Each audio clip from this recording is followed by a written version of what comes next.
नमस्कार दोस्तों, मैं कपिल सोनी आपका स्वागत करता हूं मेरे YouTube channel educate of IAS academy पर। आज हम एक नया सब्जेक्ट शुरू करने जा रहे हैं, हिस्ट्री यानी इतिहास, जो यूपीएससी के लिए बहुत ही इम्पोर्टेंट सब्जेक्ट है और जिससे यूपीएससी में करीब 15 से 20 क्वेश्चन तक आते रहते हैं। और यूपीएससी के अलावा भी बहुत सारे एग्जाम जैसे MPPSC, UPPCS, MPSC या फिर GPSC, कोई भी एग्जाम हो, BPSC वगैरह या फिर SSC, रेलवे, सभी एग्जाम में ये आता रहता है। इसलिए हम इतिहास को छोड़ नहीं सकते और यूपीएससी के लिए तो बहुत ही इम्पोर्टेंट सब्जेक्ट है। और पिछले साल ही अभी 2020 में यूपीएससी में प्राचीन भारत के इतिहास से ही करीब 9 क्वेश्चन तक आए हैं। 8 से 9 क्वेश्चन करीब यूपीएससी में प्राचीन भारत से ही आए हैं। तो हम यहाँ पे शुरू करने जा रहे हैं इतिहास।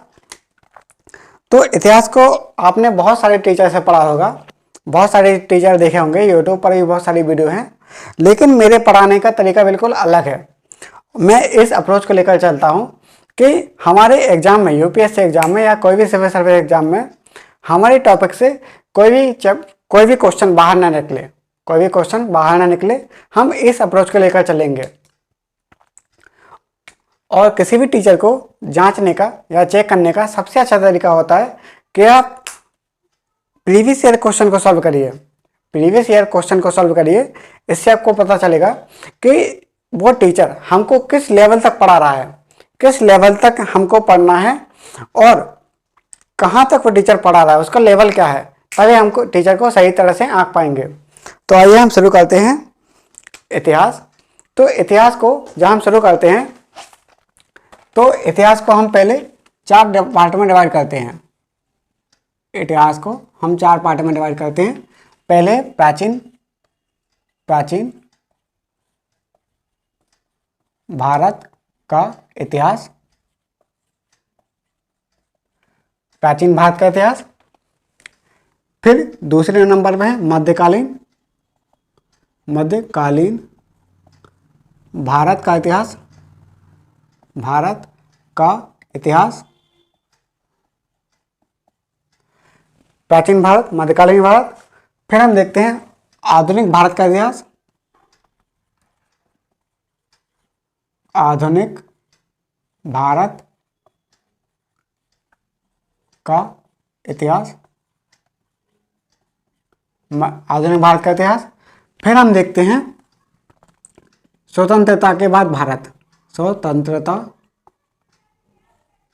के बाद भारत, स्वतंत्रता के बाद भारत।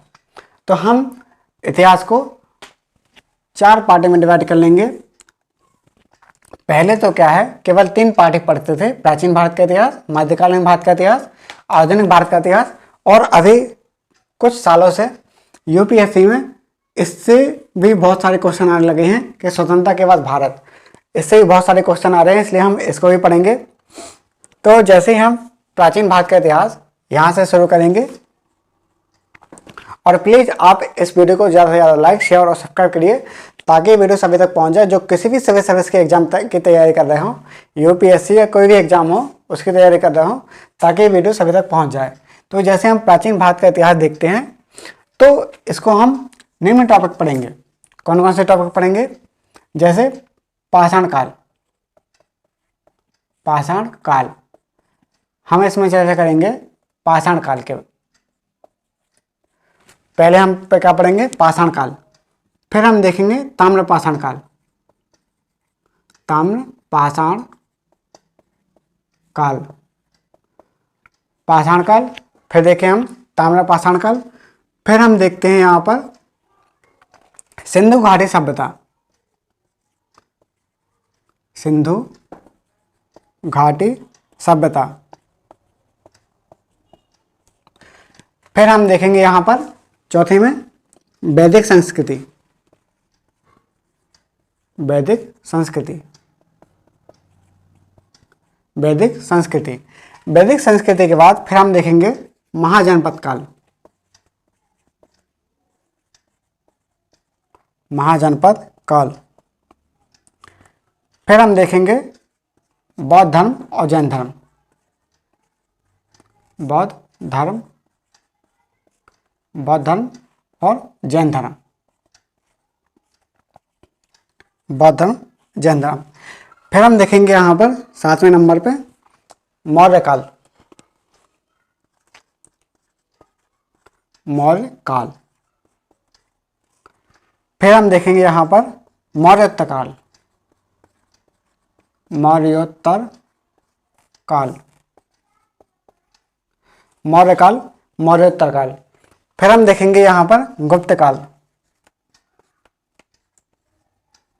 गुप्त काल।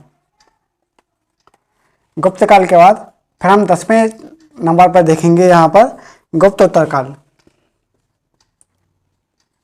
गुप्तोत्तर काल।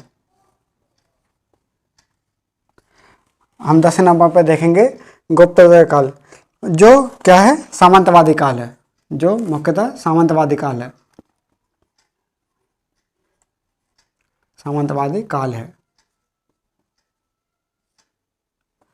तो हम प्राचीन भारत में ये अध्याय पढ़ेंगे। प्राचीन भारत में हम पाषाण काल, ताम्रपाषाण काल, जो सिंधु घाटी सभ्यता के समकालीन है या पहले या बाद में है, तो इसको हम देखेंगे। फिर हम देखेंगे सिंधु घाटी सभ्यता, फिर हम देखेंगे वैदिक संस्कृति, फिर हम देखेंगे महाजनपद काल, बौद्ध धर्म, जैन धर्म, मौर्य काल, मौर्योत्तर काल, गुप्त काल, गुप्तोत्तर काल, हम ये देखेंगे।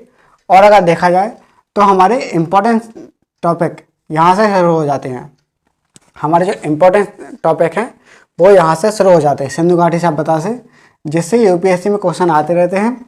वैदिक संस्कृति, महाजनपद काल, और इसका अगर हम इम्पोर्टेंट सब्जेक्ट देखें, इम्पोर्टेंट टॉपिक, तो ये हो गया। फिर बौद्ध धर्म, जैन धर्म हो गया, मौर्य काल, फिर गुप्त काल, मौर्योत्तर काल। मतलब ये क्या है, बहुत ही इम्पोर्टेंट सब्जेक्ट हैं या फिर बहुत ही इम्पोर्टेंट टॉपिक हैं। तो हम इन टॉपिक को देखेंगे। इसके बाद तो ये सभी इम्पोर्टेंट हैं, तो हम इन टॉपिक को देखेंगे। तो आइए हम पहले इनका एक मैप बनाकर देख लेते हैं कि क्या कैसा ओवरव्यू रह चुका है। जैसे अगर हम देखें इंडिया का मैप बनाते हैं, तो वैसे इंडिया का मैप तो चलो मैं बना के देख रहा हूँ।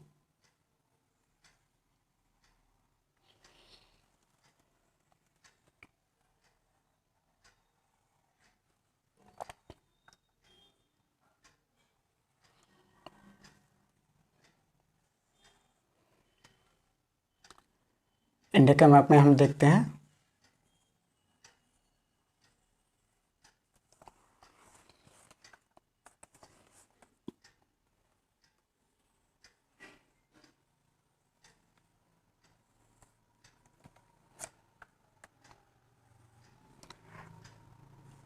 तो ये इंडिया का मैप हो गया। थोड़ा गलती हो सकती है, जैसे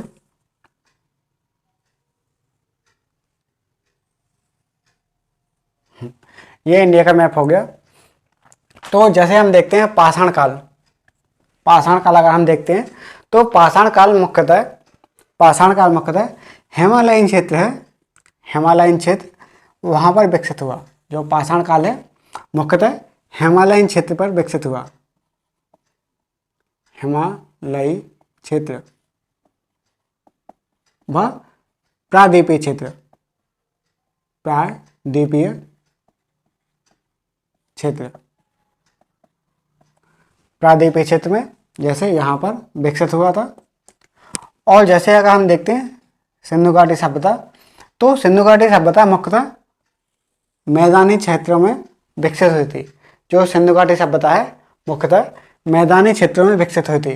और अगर हम देखते हैं वैदिक संस्कृति, तो वैदिक संस्कृति जो गंगा यमुना के द्वाब है, गंगा यमुना के द्वाब, तो यहाँ पर विकसित हुई थी। गंगा यमुना के द्वाब तो यहाँ पर विकसित हुई थी। और जैसे यहाँ पर पूर्व वैदिक काल, यहाँ पर पूर्व वैदिक काल, और थोड़ी और आगे जाने पर उत्तर वैदिक काल, थोड़ी और आगे जाने पर उत्तर वैदिक काल, जहाँ पर नर्मदा और गंडक नदी तक, नर्मदा और गंडक नदी तक।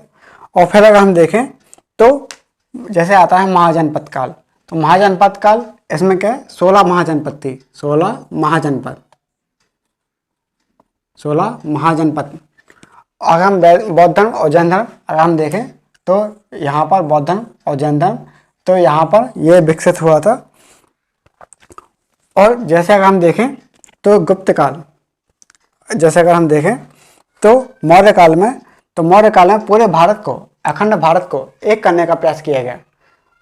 मौर्य काल में पूरे अखंड